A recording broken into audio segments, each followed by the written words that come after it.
રામભક્ત હનુમાનજીને કેવી રીતે મળી આ 8 ચમત્કારિક સિદ્ધિઓ અને નવનિધિ? ત્રેતાયુગમાં ચૈત્ર પૂર્ણિમાના દિવસે ભગવાન શિવના અંશાવતારના રૂપમાં કેસરી અને અંજનીને ત્યાં જન્મ થયો હતો. એ દિવસે પણ મંગળવાર હતો. આ વખતે પણ આ તહેવાર મંગળવારે જ ઉજવવામાં આવશે. તમે હનુમાન ચાલીસામાં એક પંક્તિમાં વાંચ્યું હશે, જેમાં હનુમાનજીની સિદ્ધિઓ કહેવામાં આવી છે. ગોસ્વામી તુલસીદાસ દ્વારા લખાયેલ હનુમાન ચાલીસામાં એક યુગલ છે, અષ્ટસિદ્ધિ નવનિધિ આપનાર, જેમ 12 દેવ જાનકી માતા. આ પંક્તિમાં ભગવાન હનુમાનની સિદ્ધિઓ કહેવામાં આવી છે. હનુમાનજીને 8 સિદ્ધિઓ હતી. આ 8 સિદ્ધિઓના બળ પર હનુમાનજી આજે પણ ખૂબ જ બળવાન માનવામાં આવે છે. આ જ કારણ છે કે હનુમાનજીને મુશ્કેલી નિવારક માનવામાં આવે છે. આવો જાણીએ બજરંગબલીની 8 સિદ્ધિઓ કઈ છે અને તેનું શું મહત્વ છે. પ્રથમ સિદ્ધિનું નામ અણિમા છે.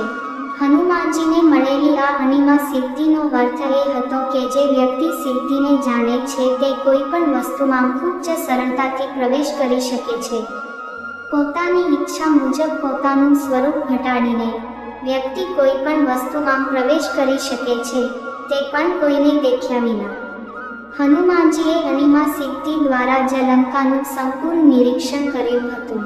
આ સિદ્ધિનો ઉપયોગ કરીને હનુમાનજીએ એવું નાનકડું રૂપ બનાવ્યું હતું કે કોઈ તેમની હાજરી જોઈ શકે નહીં. બીજી સિદ્ધિનું નામ મહિમા છે. હનુમાનજીને મળેલી બીજી સિદ્ધિનું નામ મહિમા છે. આનો અર્થ એ છે કે એક સંપૂર્ણ વ્યક્તિ જે આ પ્રાપ્ત કરે છે તે તેના જ્ઞાન અને તપની મદદથી તેના કદમાં ઘણો વધારો કરી શકે છે. આ સિદ્ધિનો ઉપયોગ કરીને હનુમાનજીએ સુરસાને હરાવવા માટે પોતાને 100 આયોજનો સુધી વિસ્તાર્યા હતા. ત્રીજી સિદ્ધિનું નામ ગૌરવ છે. ગરિમા સિદ્ધિ એટલે કે જે વ્યક્તિએ આ સિદ્ધિ મેળવી છે તે પોતાની જાતને કોઈ પણ વજન એટલે કે ભારે બનાવી શકે છે. હનુમાનજીએ આ સિદ્ધિનો ઉપયોગ મહાભારત કાળમાં ભીમની સામે કર્યો હતો, જ્યારે ભીમ તેમના ઘમંડને તોડવા માટે એક વૃદ્ધ વાનરનું સ્વરૂપ ધારણ કરીને રસ્તા પર બેસી ગયા હતા. જ્યારે ભીમે બહાર નીકળવાનો રસ્તો પૂછ્યો તો હનુમાનજીએ તેમને પૂંછડી હટાવવા કહ્યું, પરંતુ ભીમ તેમની પૂંછડી પણ હલાવી શક્યા નહીં. આ રીતે હનુમાનજીએ ગરિમા સિદ્ધિનો ઉપયોગ કરીને ભીમનો અહંકાર તોડ્યો. ચોથી સિદ્ધિનું નામ લઘિમા છે. હનુમાનજીને આપેલી લઘિમા સિદ્ધિનો ઉપયોગ કરીને વ્યક્તિ પોતાના શરીરનું વજન ઘટાડી શકે છે. આ સિદ્ધિનો ઉપયોગ કરીને હનુમાનજી અશોક વાટિકા પહોંચ્યા અને એક પાન પર બેસીને માતા સીતાનો પરિચય કરાવ્યો ત્યારે હનુમાનજીએ તેમના વાસ્તવિક સ્વરૂપમાં આવવાનું કહ્યું. પાંચમી સિદ્ધિનું નામ સિદ્ધિ છે. આ સિદ્ધિ પ્રાપ્ત કરીને આપણે જે જોઈએ તે બધું સરળતાથી પ્રાપ્ત કરી શકીએ છીએ. એટલું જ નહીં, આ સિદ્ધિ પ્રાપ્ત કર્યા પછી જ હનુમાનજી પશુ પક્ષીઓ સાથે વાતચીત કરી શક્યા. આ સિદ્ધિનો ઉપયોગ કરીને હનુમાનજીએ માતા સીતાને શોધવા માટે ઘણા પ્રાણીઓ અને પક્ષીઓ સાથે વાત કરી. છઠ્ઠી સિદ્ધિનું નામ પ્રકામ્ય છે. હનુમાનજીને આપવામાં આવેલી આ શક્તિ તેમની ઉર્જા સાથે જોડાયેલી છે. આ સિદ્ધિનો ઉપયોગ કરીને કોઈ પણ વ્યક્તિ પોતાની ઈચ્છા મુજબ ધરતીમાં ડૂબી શકે છે અથવા આકાશમાં ઉડી શકે છે. આ સિદ્ધિનો ઉપયોગ કરીને જ હનુમાનજી અંડરવર્લ્ડમાં જઈને પૃથ્વીના કોઈ પણ ખૂણે જઈ શકતા હતા. આ સિદ્ધિથી હનુમાનજી પાણીમાં પણ જીવિત રહી શકે છે. આ કારણે હનુમાનજીને અમર માનવામાં આવે છે. સાતમી સિદ્ધિનું નામ ઈશિત છે. હનુમાનજી દ્વારા પ્રાપ્ત થયેલી આ સિદ્ધિનો અર્થ છે દૈવી શક્તિઓ. તેનો અર્થ ઉત્તમ નેતૃત્વ ક્ષમતા પણ થાય છે. આ સિદ્ધિના કારણે હનુમાનજીમાં વાનર સેનાનું નેતૃત્વ કરવાની અદ્ભુત ક્ષમતા હતી. એટલું જ નહીં, આ સિદ્ધિથી મૃત જીવને પણ જીવિત કરી શકાશે. આઠમી સિદ્ધિનું નામ વશિક છે. હનુમાનજી દ્વારા પ્રાપ્ત થયેલી આ સિદ્ધિનો અર્થ કોઈને પોતાના વશમાં લાવવાનો છે. આ સિદ્ધિનો ઉપયોગ કરીને જ હનુમાનજીએ પોતાના મનને નિયંત્રણમાં રાખ્યું હતું. આ સિદ્ધિનો ઉપયોગ કરીને હનુમાનજી કોઈ પણ વ્યક્તિને તેમના ઉદ્દેશ્યોને પ્રાપ્ત કરવા માટે યોગ્ય દિશામાં કાર્ય કરી શકે છે. આ છે નવનિધિ.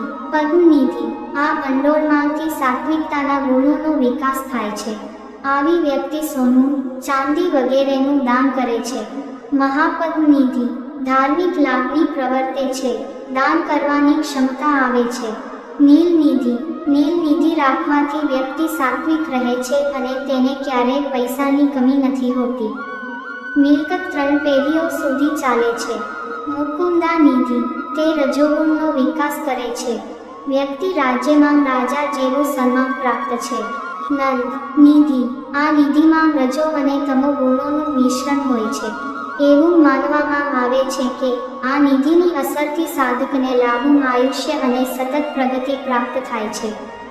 જો કોઈ વ્યક્તિ આ નિધિથી સંપન્ન છે તો તે પોતાની પ્રશંસાથી ઘણા વધુ પ્રસન્ન થાય છે. મકર નિધિ, મકર નિધિને તામસી નિધિ પણ માનવામાં આવે છે. આ નિધિથી જે વ્યક્તિ સંપન્ન હોય છે તે સત્ર વગેરેનો સંગ્રહ કરવાવાળા હોય છે. એવા વ્યક્તિનો રાજા અને શાસનમાં હસ્તક્ષેપ હોય છે. તે વ્યક્તિ યુદ્ધમાં શત્રુ ઉપર હંમેશા ભારે પડે છે. કચ્છપ નિધિ, જે વ્યક્તિ આ નિધિથી યુક્ત હોય છે તે પોતાની સંપત્તિને હંમેશા છુપાવીને રાખે છે. વ્યક્તિ તેની સંપત્તિનો ઉપયોગ પોતે જ કરે છે.